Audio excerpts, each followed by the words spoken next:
Des perquisitions ont eu lieu hier dans les locaux du cabinet de conseil McKinsey et au siège du parti présidentiel Renaissance. Je vous explique tout ce qu'il y a à savoir. Ces perquisitions ont eu lieu dans le cadre de 2 enquêtes portant sur les financements des campagnes d'Emmanuel Macron.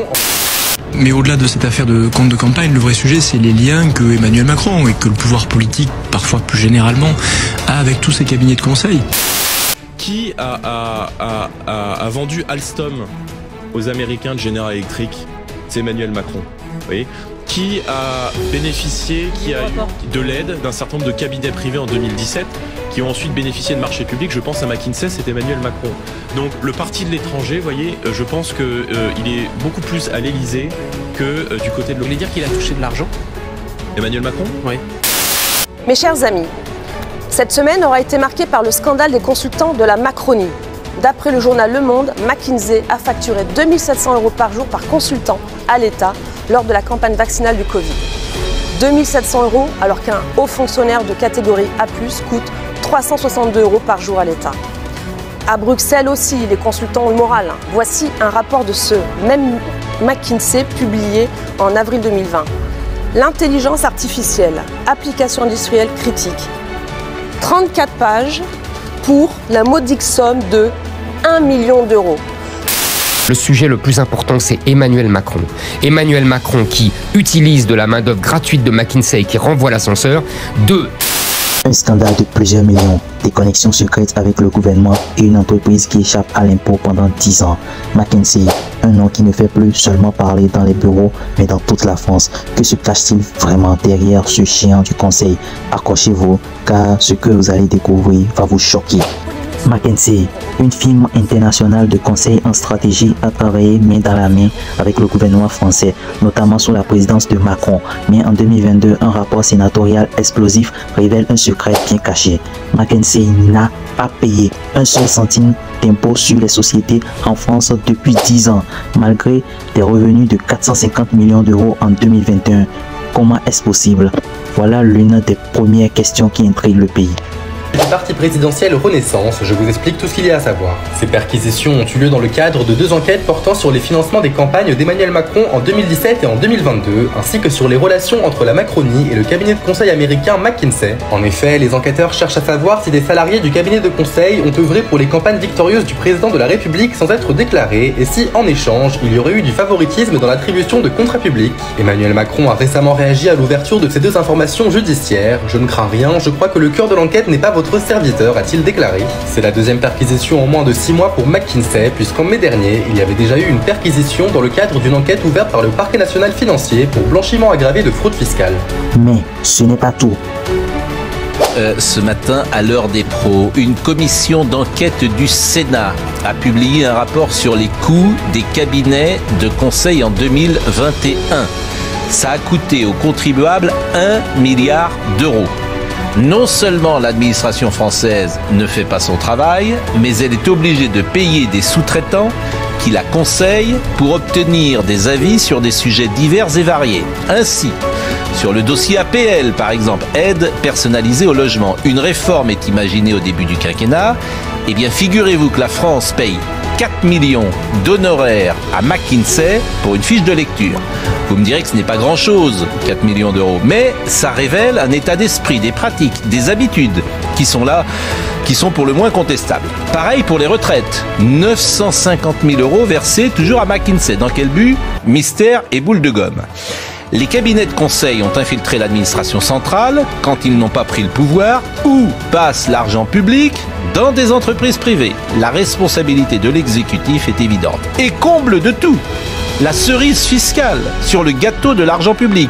McKinsey ne paye pas d'impôts en France.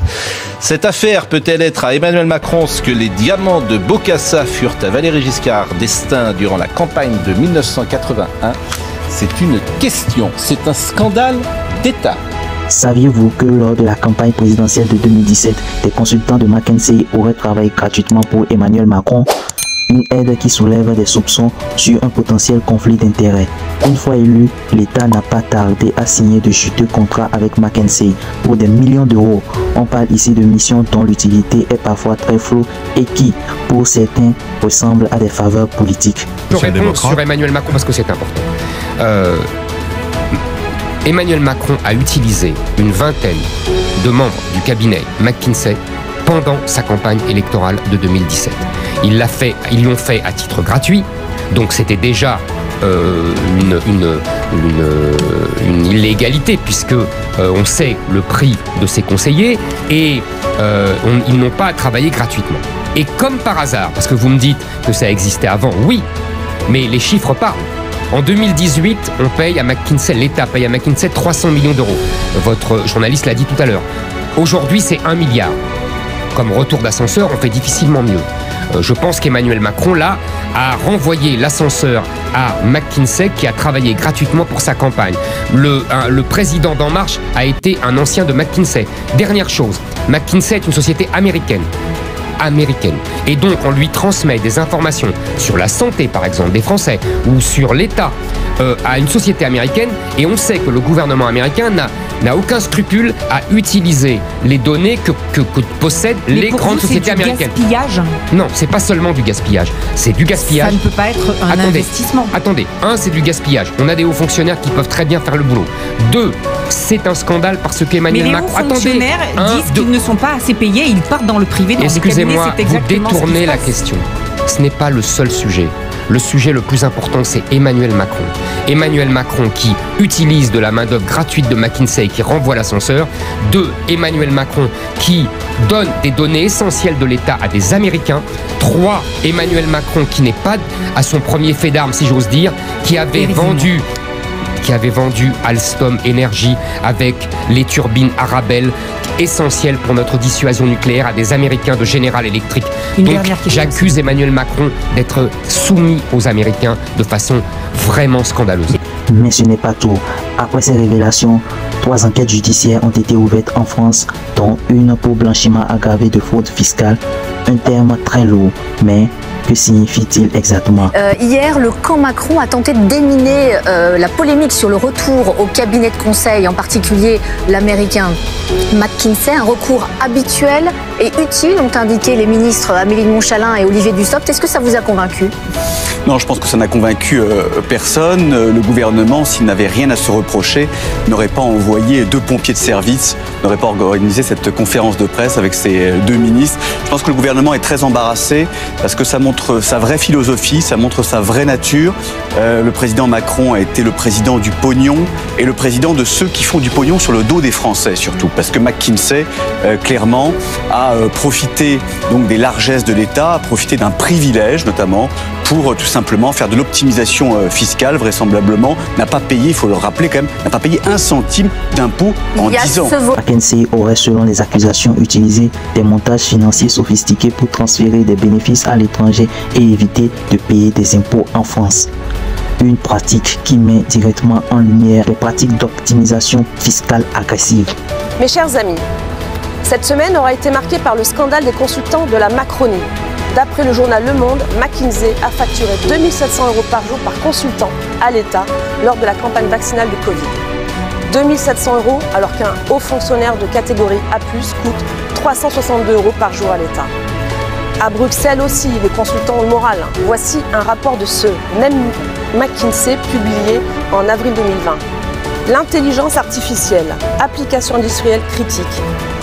34 pages pour la modique somme de 1 million d'euros, soit 30 000 € la page.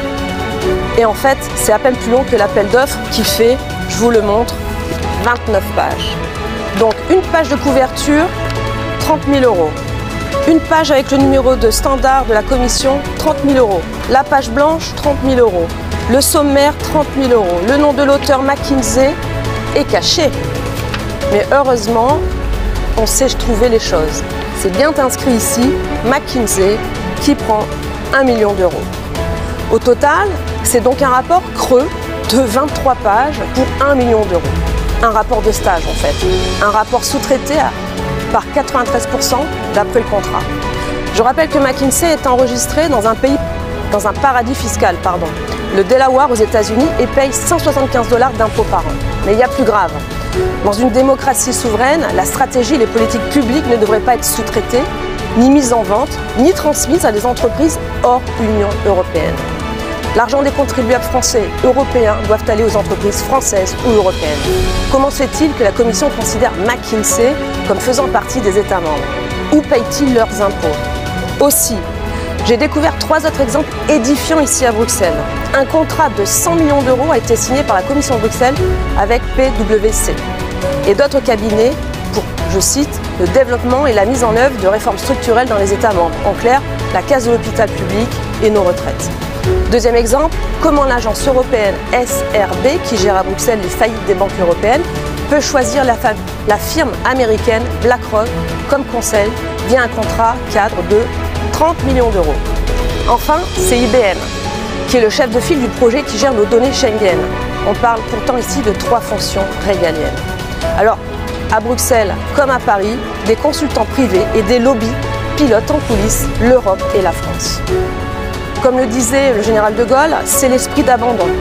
Ces dirigeants vendent leur âme et nos vies, heureusement le peuple à la tripe nationale. Après ce scandale, McKinsey a tenté de se défendre en affirmant qu'il respectait la législation fiscale en vigueur. Mais cela suffit-il à éteindre l'incendie? Comment une entreprise aussi influente peut-elle échapper si longtemps au fisc tout en restant au cœur du pouvoir français? Pourquoi l'État continue-t-il de travailler avec eux malgré les soupçons de favoritisme? Ce sont des questions auxquelles le public attend toujours des réponses. Mais au-delà de cette affaire de compte de campagne, le vrai sujet, c'est les liens que Emmanuel Macron et que le pouvoir politique, parfois plus généralement, a avec tous ces cabinets de conseil, qui sont d'ailleurs des cabinets de conseil principalement étrangers. Et c'est là que pour moi, il y a un sujet extrêmement grave de dépossession du politique et des règles du politique. On ne doit pas avoir de connivence entre des cabinets qui n'ont aucune légitimité démocratique, qui sont d'ailleurs financés pour rendre des services et des actions politiques. D'ailleurs, on a souvent dénoncé McKinsey qui continuait à pousser des réformes dans le pays, qui continuait à inspirer Emmanuel Macron et son gouvernement. Et tout cela, je pense que c'est une perte de souveraineté très grave et c'est un problème démocratique extrêmement grave. Ce scandale n'est que la partie visible de l'iceberg. Pensez-vous que justice sera rendue, que les responsables vont réellement répondre de leurs actes?